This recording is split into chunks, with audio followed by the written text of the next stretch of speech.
America first fell in love with Jennifer Aniston as the effortlessly charming Rachel Green, yet the megawatt smile masking the beloved sitcom persona has always concealed wounds far deeper than any tabloid dared guess.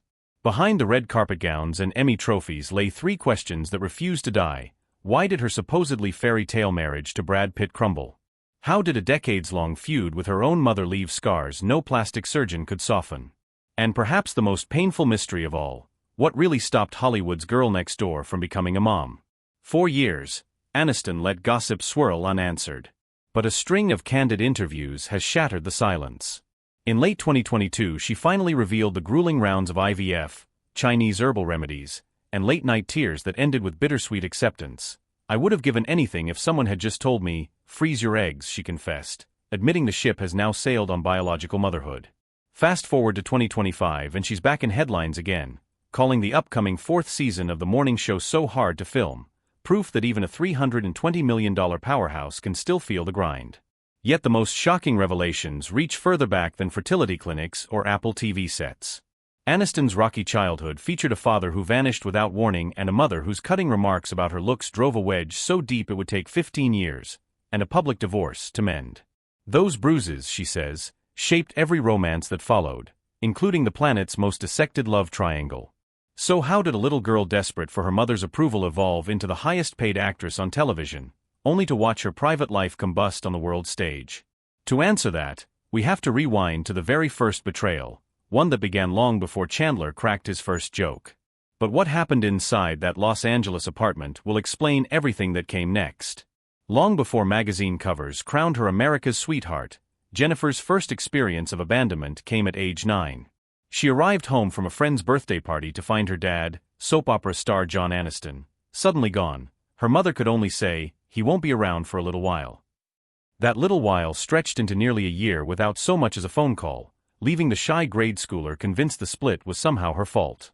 With her father out of the picture, Jennifer faced a different battle inside the apartment she shared with her mother, Nancy Dow. A former model, Nancy fixated on appearances and drilled her daughter on weight, posture, and makeup. Jen remembers being told, sometimes in front of friends, that her nose was too wide and her cheeks too round. The criticism sank deep. Decades later she'd admit those barbs still echoed when she looked in the mirror. Yet out of that chaos emerged a coping mechanism that would shape her future: comedy. At 6 she began clowning for classmates to diffuse tension. By 11 she was acting in school plays.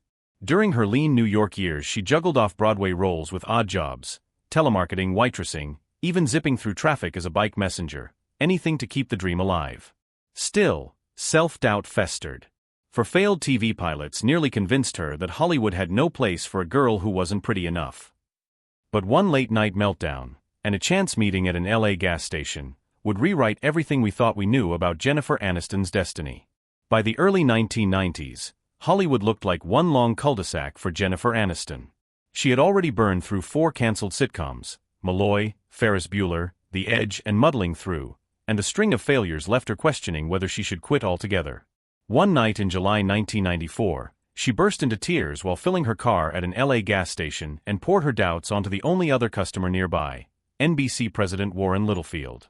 Littlefield recognized her from a recent pilot, urged her not to give up, and promised to keep her in mind for the network's new 620-somethings comedy. Weeks later, she auditioned for Friends, initially for Monica Geller. Courtney Cox, who had read for Rachel, asked to switch roles, and producers agreed the chemistry worked better flipped. Cox became obsessive Monica, and Jennifer landed the role of the lovable Rachel Green. But Friends detonated like nothing television had seen. By season 10, the 6-member ensemble negotiated an unprecedented $1 million per episode, catapulting Aniston and her castmates into the Guinness Book of World Records as the highest-paid TV actors of their era. Global syndication only magnified the spotlight, along with the pressure to be perfect Rachel on and off the set.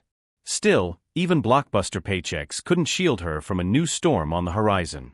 Fame would deliver a headline-making romance, a lavish Malibu wedding, and within 5 short years, the tabloid implosion of Hollywood's most talked-about love triangle. And once again, Jennifer would discover that the brighter the spotlight, the darker the shadows behind it. Then came Mr. and Mrs. Smith. While shooting the spy romp in 2004, rumors swirled that Brad and his co-star Angelina Jolie were getting closer than their stunt choreography required. No proof surfaced, but tabloids splashed suggestive photos and breathless set-insider claims across every checkout line. By January 2005, Jen and Brad released a joint statement announcing a loving separation. The divorce became official that October, and speculation exploded. Had she refused to have children? Was he already in love with Jolie? Jen later told reporters those headlines were fiction. She wanted kids then and still did, but the narrative stuck. In a full-circle twist, Hollywood insiders now whisper that Jen and Brad may reunite, strictly on screen, for a smart romantic comedy that both view as healing. Neither will sign on unless the script is perfect, but the mere possibility shows how far the former golden couple has traveled since 2005.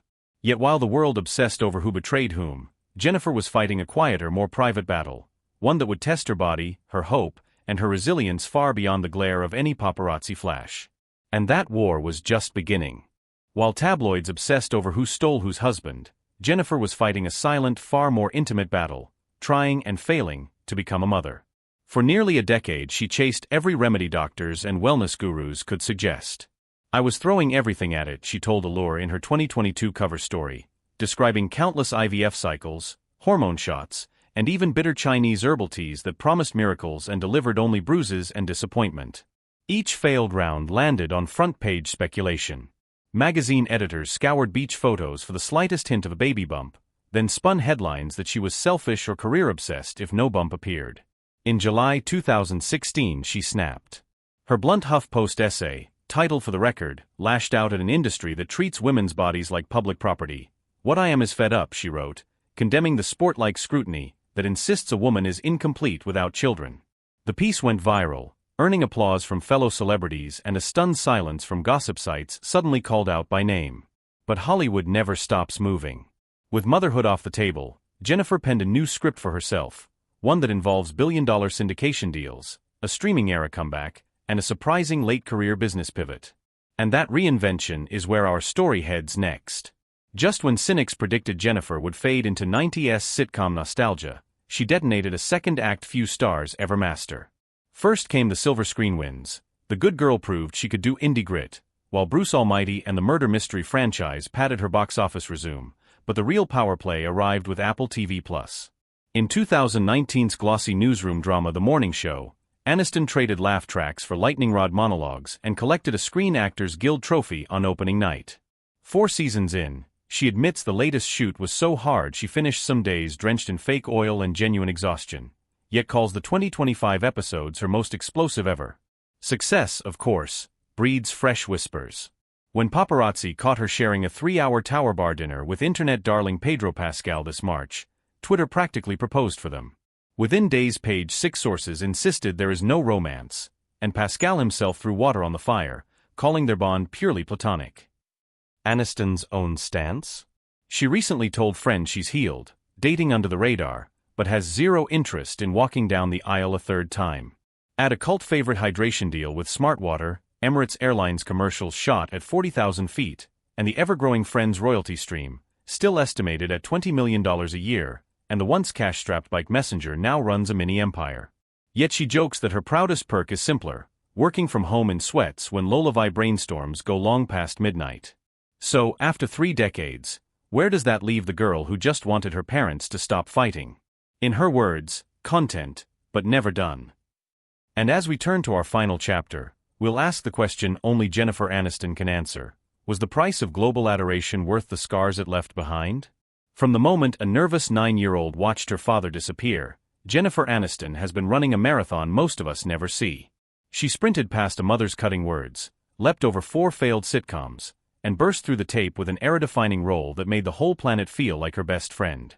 Yet every victory carried a hidden toll, a love story that unraveled on magazine covers, a decade of hormone shots behind closed clinic doors, and the endless question, why isn't America's sweetheart a mom? Echoing louder than applause.